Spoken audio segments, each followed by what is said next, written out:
Dans la Genèse, on nous raconte comment le serpent a induit le premier couple humain en tentation. Et Dieu lui dit alors, « Parce que tu as fait cela, tu seras maudit entre tous les bestiaux et toutes les bêtes des champs. Tu marcheras sur ton ventre et tu mangeras de la poussière tous les jours de ta vie. » Le serpent est condamné à manger de la poussière. Or, la poussière est inépuisable sur la surface de la terre. Le serpent est donc condamné à n'avoir jamais faim. Jamais il n'attendra. Jamais il ne connaîtra le sens du mot espérance. Je vous invite à la prière. Père, rassemblés ce matin en ton nom, nous partageons une même faim, faim d'amour, faim de vérité, faim d'une parole de liberté, faim de justice et de fraternité. Nous ne te demandons pas d'assouvir notre faim, mais de la garder brûlante, pour que nous ne nous lassions pas de te chercher. Oui, garde notre faim, brise nos chaînes et nos verrous, bénis notre chemin, toi qui es vivant au milieu de nous. Amen.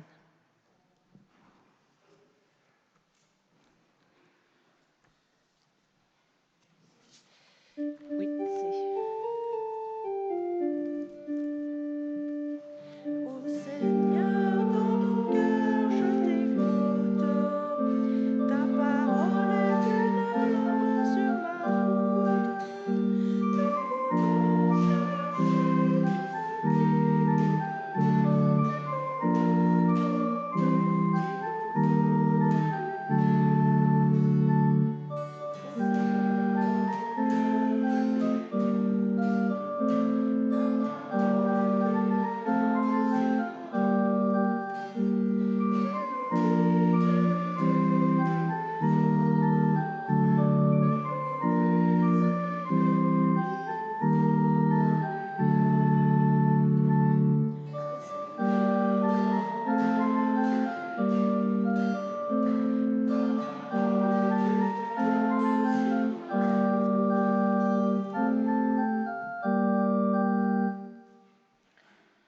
Seigneur, ouvre nos vies à ta louange,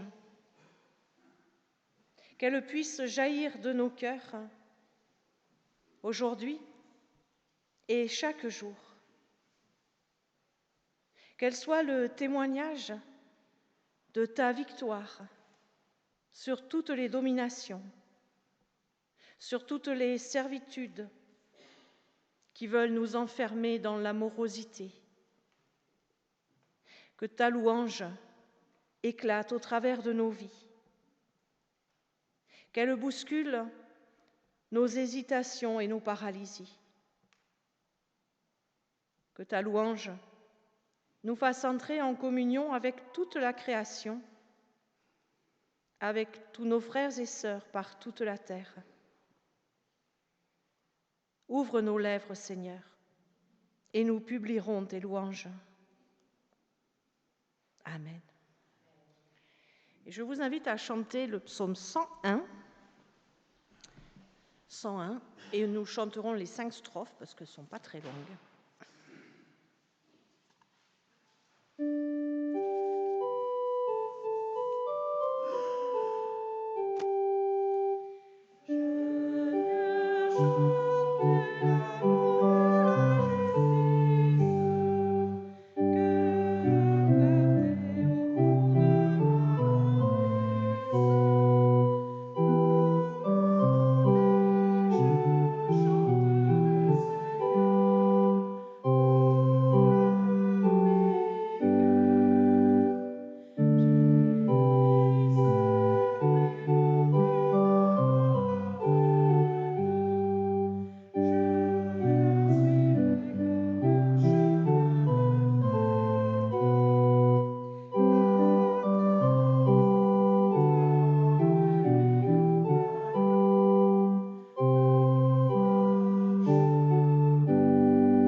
Inclinons-nous devant le Seigneur.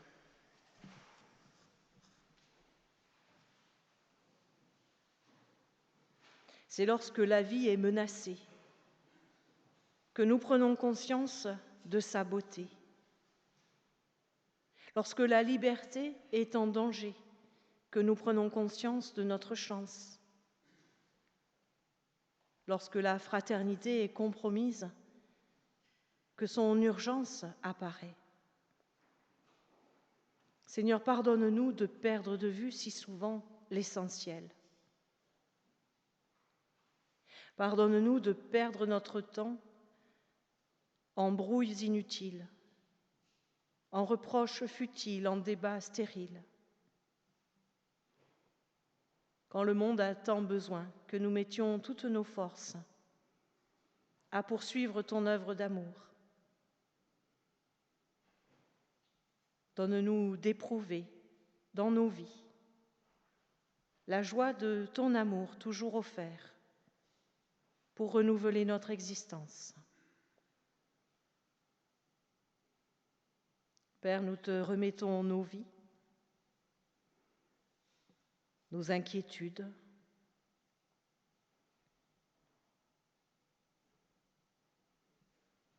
recentre nos vies vers l'essentiel, vers toi. Amen.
Écoutons la déclaration de la grâce dans le livre du Deutéronome.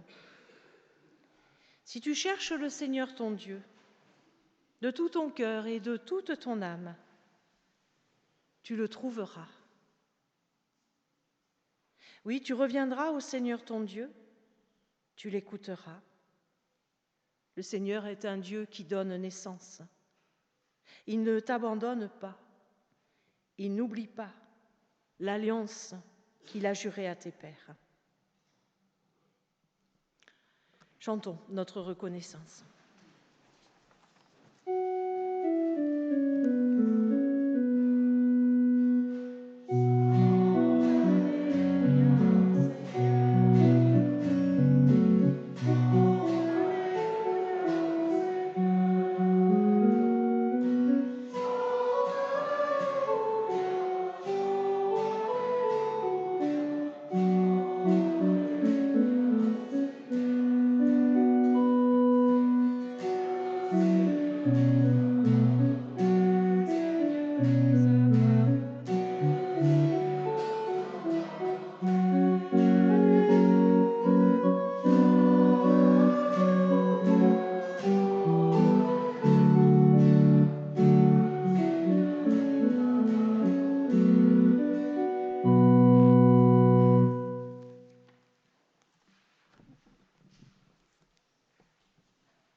Et nous écoutons la volonté du Seigneur avec l'une des lectures qui nous sont proposées ce matin. Un passage très connu au chapitre 58 du prophète Ésaïe. Voici le jeûne qui me plaît. Libérer les gens enchaînés injustement. Enlever le joug qui pèse sur eux. Rendre la liberté à ceux qu'on écrase. Bref, supprimer tout ce qui les rend esclaves. C'est partager ton pain avec celui qui a faim, loger les pauvres qui n'ont pas de maison, habiller ceux qui n'ont pas de vêtements. C'est ne pas te détourner de celui qui est ton frère. Alors ta lumière jaillira comme l'aurore et ta plaie se fermera vite. Tes bonnes actions marcheront devant toi et la gloire du Seigneur fermera la marche derrière toi. Quand tu appelleras, le Seigneur répondra. Quand tu crieras, il dira « Je suis là ». Si tu fais disparaître de ton pays ceux qui écrasent les autres, les gestes de menace et les paroles blessantes, alors ta lumière se lèvera dans la nuit. Ton obscurité sera comme la lumière de midi. Et ce sera la même chose si tu partages ta nourriture avec celui qui a faim, si tu donnes à manger à ceux qui sont dans la misère.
Prions avant d'ouvrir la Bible.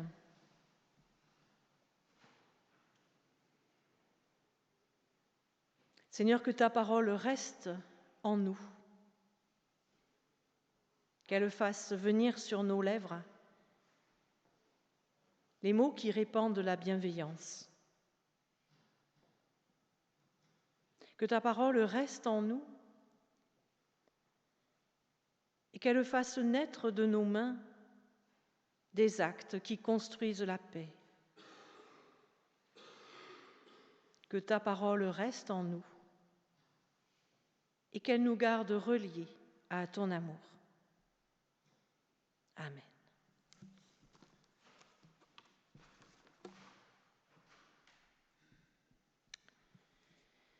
Et dans les autres lectures qui nous sont proposées ce matin, je lis dans la première épître aux Corinthiens, au chapitre 2, les versets 1 à 5.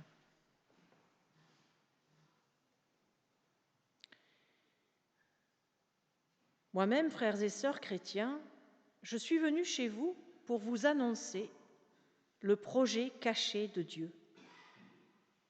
Mais je ne l'ai pas fait avec des paroles compliquées, ni avec des connaissances extraordinaires. En effet, au milieu de vous, je n'ai rien voulu savoir, sinon Jésus-Christ, et Jésus-Christ cloué sur une croix. Moi-même, devant vous, j'ai été faible, j'avais peur, je tremblais. Ma parole et mon enseignement n'avaient rien à voir avec les discours convaincants de la sagesse humaine. Mais c'est la puissance de l'Esprit Saint qui apparaissait clairement dans ce que je disais. Ainsi, votre foi ne peut pas s'appuyer sur la sagesse humaine, mais sur la puissance de Dieu. Et je vous invite à chanter le cantique 249. 249, les 3 strophes.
Enfin, le passage d'évangile pour ce matin,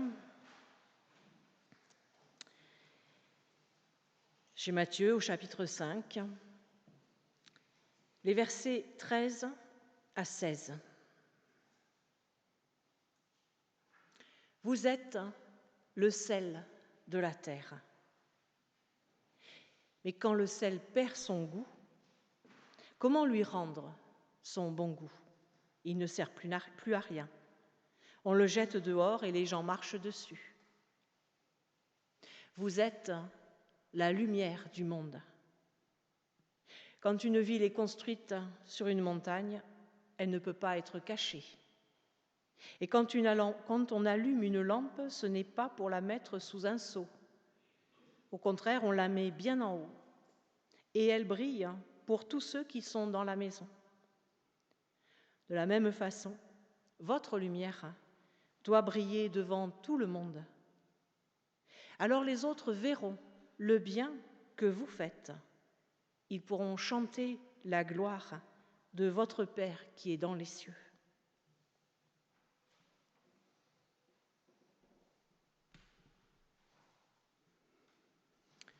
Vous êtes le sel de la terre. Vous êtes la lumière du monde. C'est beau, n'est-ce pas ? Ça fait du bien de s'entendre dire des jolies choses comme ça. Ça met du baume au cœur, ça donne des ailes. On se sent souvent si petit, si quelconque, si peu inspiré.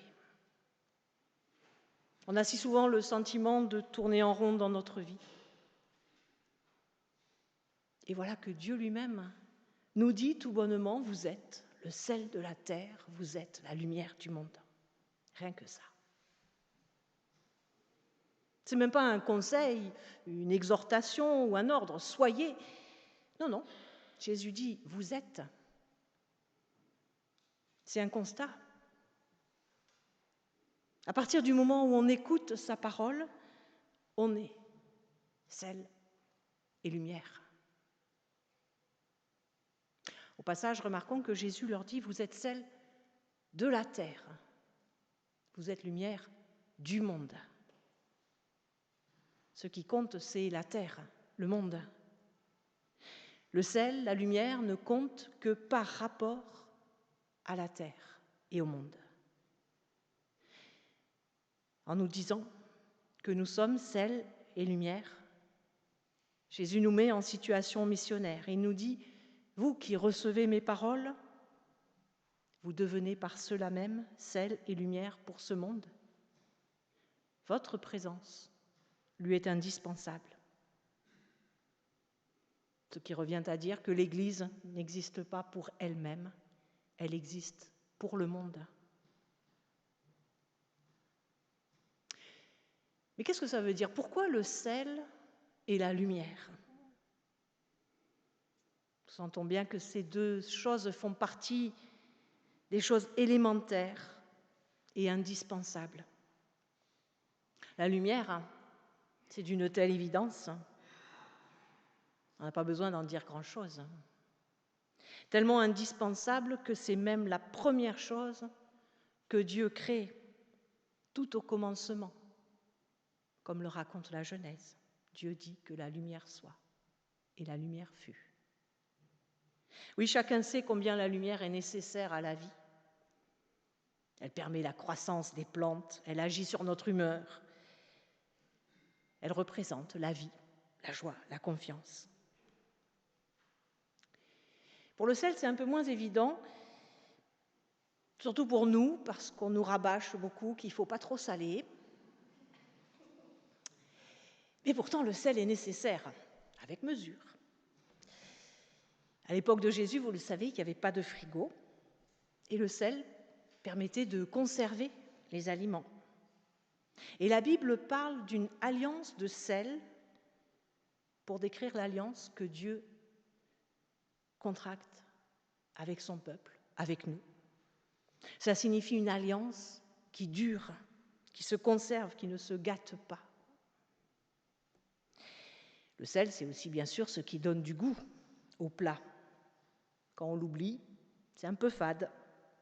Il manque quelque chose. Vous êtes le sel de la terre. Vous êtes la lumière du monde. Le sel et la lumière sont des révélateurs. Le sel met en valeur la saveur des aliments.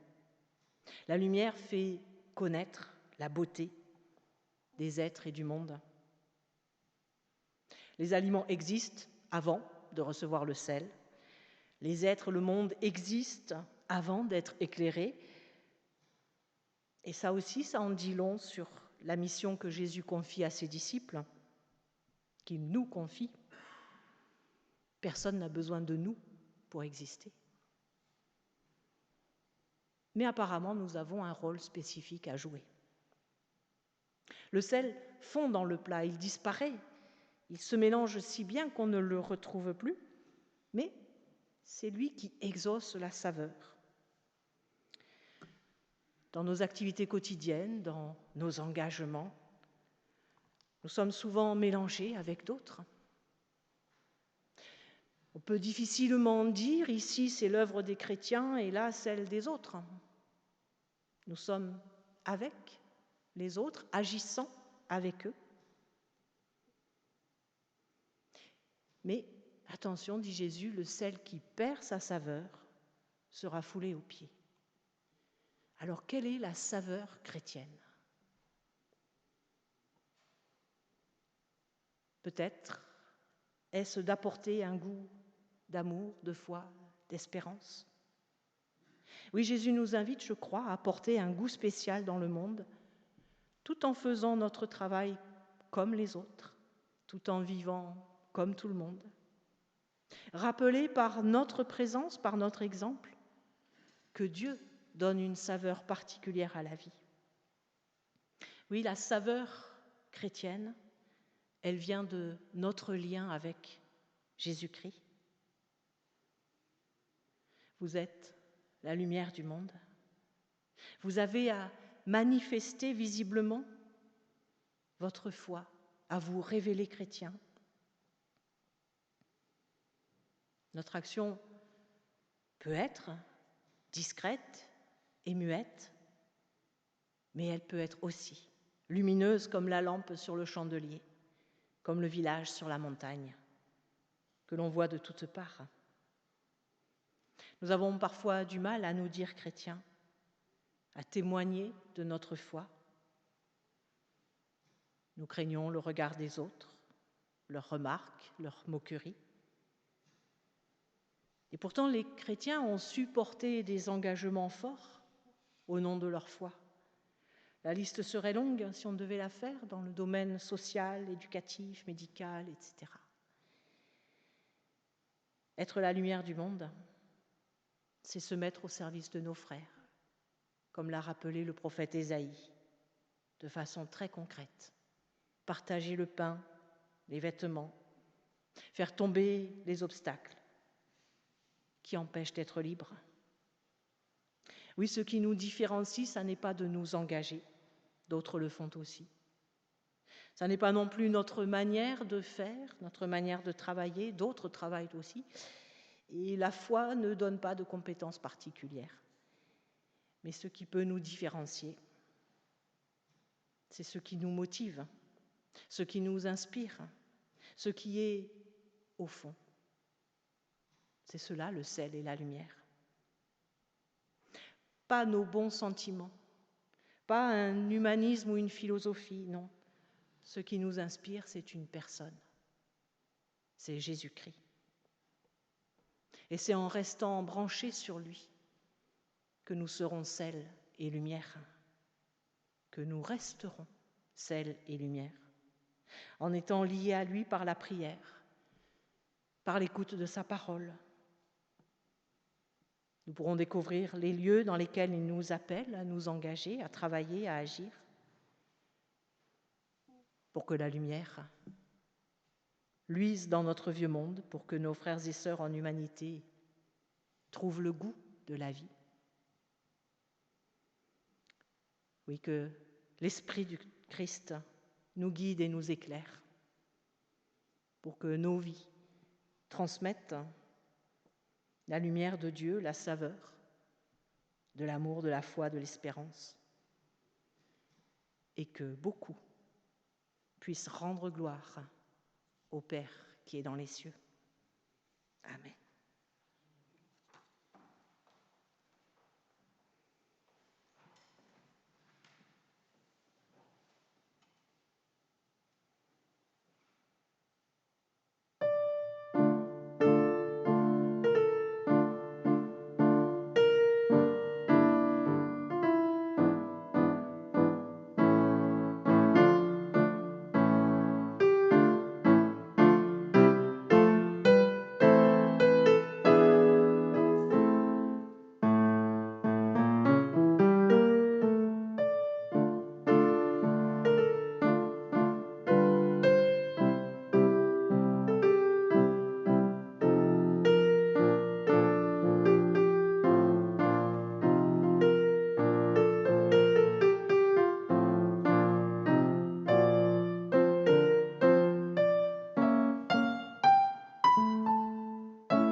Je vous invite à chanter le cantique 513.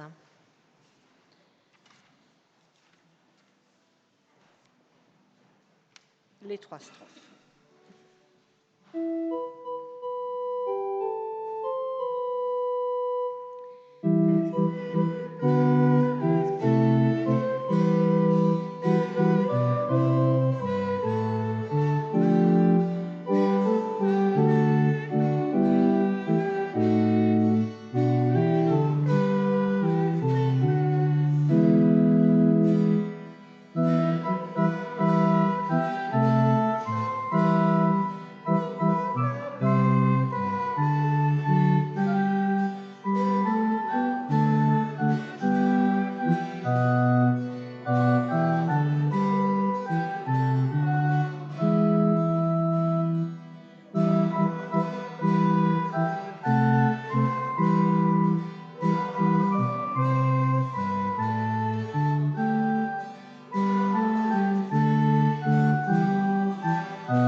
Nous proclamons ensemble notre foi avec la confession numéro 1.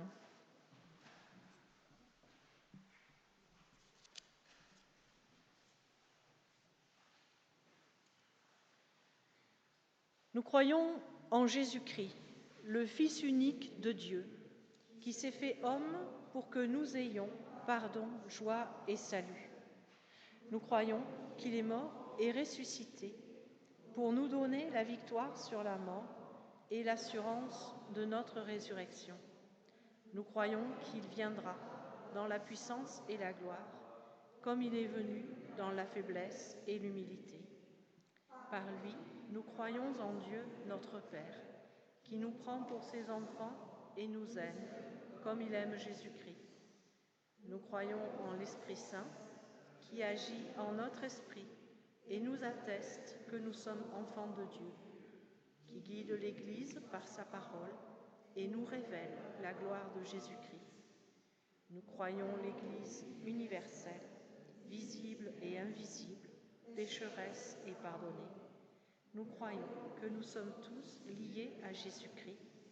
Nous croyons que le royaume de Dieu est notre commune espérance. Amen.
C'est notre joie, Père, de te louer. Tu nous as donné le monde et sa beauté, la vie et sa richesse. Tu nous as comblés d'amour en nous donnant ton Fils. Tu as voulu qu'il partage notre existence. Par lui, tu renouvelles notre espérance. Maintenant, unis aux croyants de tous les lieux et de tous les temps, nous célébrons ta gloire. Je vous propose de prendre le numéro 863.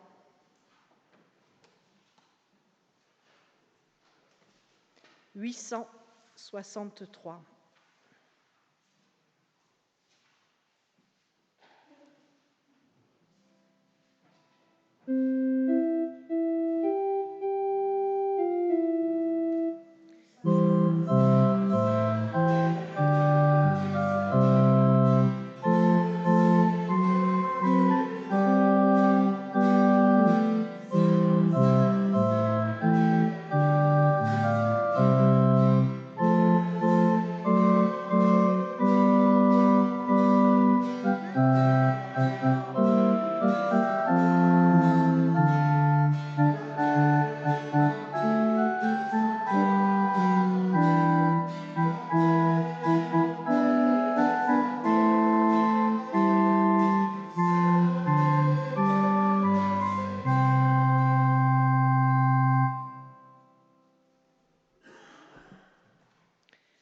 Le Seigneur Jésus, dans la nuit où il fut livré, prit du pain.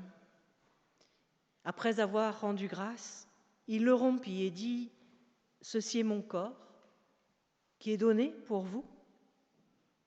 Faites ceci en mémoire de moi. » De même, après avoir soupé, il prit la coupe et dit : « Cette coupe est la nouvelle alliance en mon sang. Faites ceci en mémoire de moi, toutes les fois que vous en boirez. »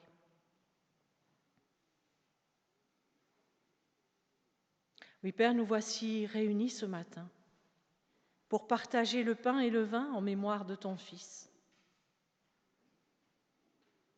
Envoie sur nous ton Saint-Esprit pour que nous les recevions comme les signes dont notre foi a besoin. Qu'ils soient notre force jusqu'au jour où nous vivrons dans la plénitude de ton royaume.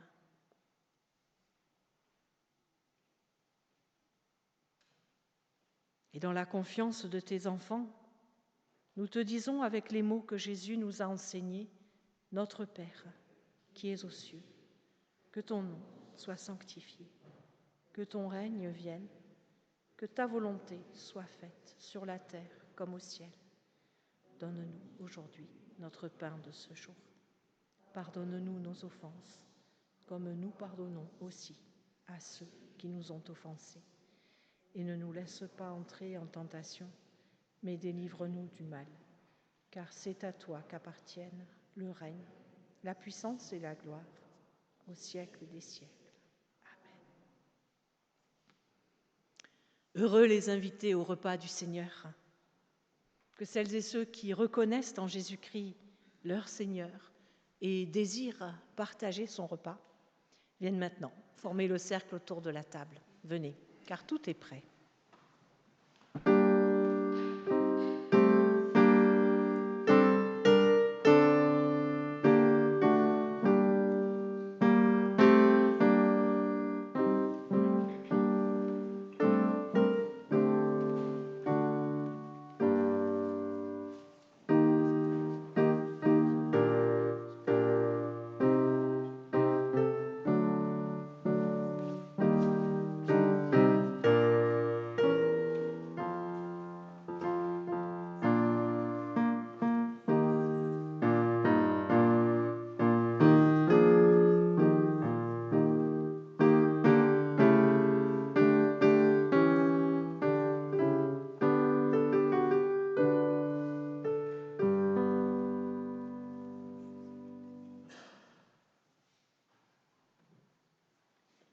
Le pain que nous partageons est communion au corps du Seigneur Jésus-Christ.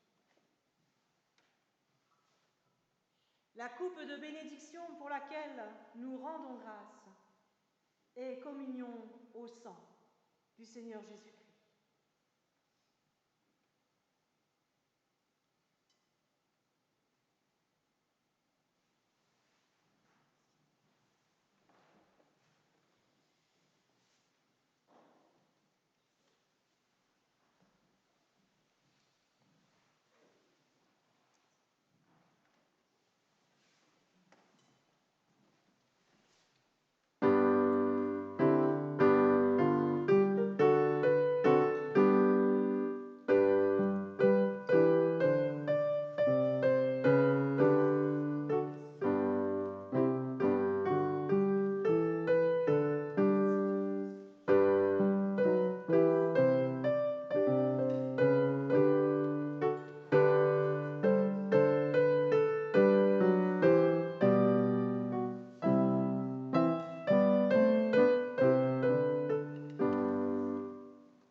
Loué sois-tu, Dieu notre Père, pour la force et le réconfort que tu nous donnes, et pour la joie de ce repas, pris en communion avec le ressuscité.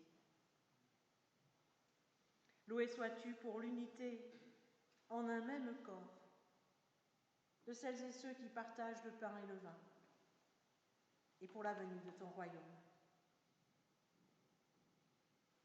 Allons en paix, dans la joie du Seigneur.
C'est le moment des annonces. Donc l'annonce principale, c'est le repas de paroisse. Aujourd'hui, ici même, tout le monde est invité, les personnes qui sont déjà inscrites et celles qui veulent se rajouter sont les bienvenues. Ça a lieu dans la salle en dessous, là vous prenez l'escalier en sortant à gauche. Et oui, et on a déjà les odeurs. Vous pouvez deviner le menu à l'odeur. Donc, il y a la reprise de l'atelier créatif tous les jeudis à 14h. Il y a le partage œcuménique lundi 6 à 17h30. La réunion de préparation de la journée mondiale de prière le mardi 7 à 13h30. Alors, on se rejoint pour celles qui participent à l'église Saint-Joseph pour voir un petit peu comment on va installer et préparer les choses. Et ensuite, on revient à la salle Jolibois, au chaud, pour continuer à préparer. Voilà. Il y a le conseil presbytéral mercredi à 17h. Ce même mercredi, il y a la pause prière à 20h. Il était prévu la mise sous pli du lien juste avant le conseil presbytéral, c'est ça? Voilà, s'il y a des personnes qui veulent venir. Donc, vers 16h, je suppose. Voilà. Dimanche 12, école biblique et catéchisme. Il est prévu une étude biblique le 15 à 20h et on continue sur le sujet des prophétesses dans la Bible. C'est très très intéressant, nous découvrons beaucoup de choses. Et réservez la date du 19 mars pour l'Assemblée générale. Le 19 mars, l'Assemblée générale. Est-ce qu'il y a d'autres annonces ?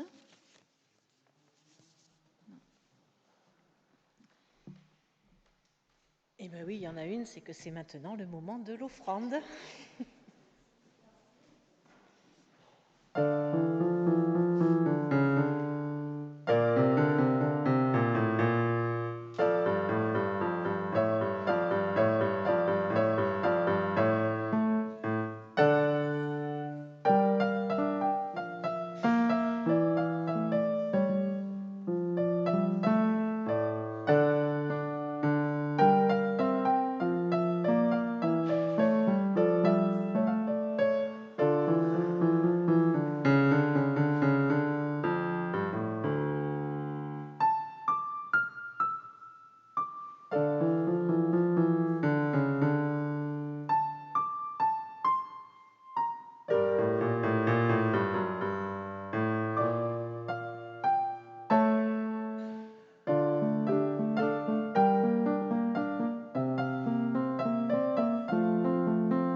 Unissons-nous dans la prière.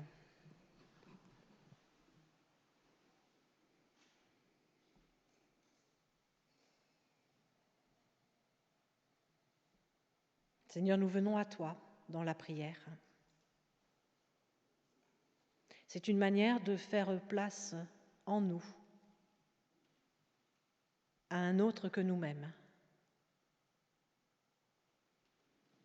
Nous venons à toi et c'est une manière de libérer notre regard de ce qui l'encombre, de nous délier du manque de confiance, de la lâcheté ou de la colère qui nous retiennent attachés. Là où nous sommes tentés de nous replier sur notre amertume, ouvre-nous à la tendresse qui est en toi. Là où nous nous crispons sur l'attente d'être aimés, reconnus, emmène-nous vers la générosité qui porte à la joie. Là où nous avons peur de manquer, donne-nous de regarder ce manque comme une source de fécondité.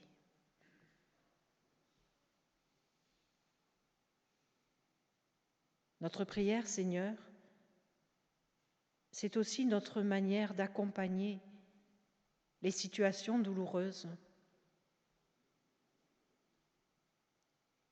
et de rendre grâce pour les situations heureuses.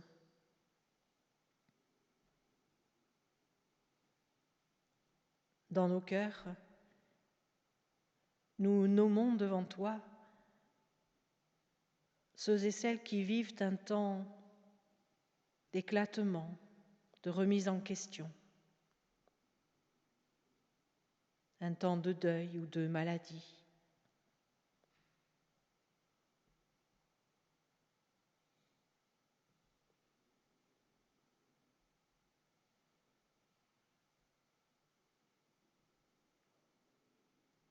Nous nous réjouissons avec celles et ceux qui reprennent pied et qui ont des envies pour demain.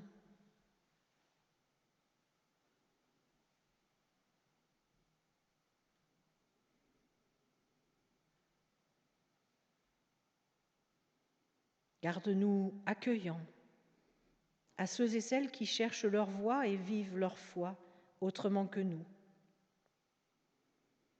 Préserve-nous de toute suffisance et donne-nous plutôt de témoigner de la largesse du regard que tu poses sur chaque être humain. Amen. Et pour nous placer ensemble sous la bénédiction du Seigneur, je vous invite à vous lever. Le Seigneur nous bénit et nous garde. Le Seigneur fait resplendir sur nous sa lumière et nous accorde sa grâce. Le Seigneur tourne son regard vers nous et nous donne la paix. Amen.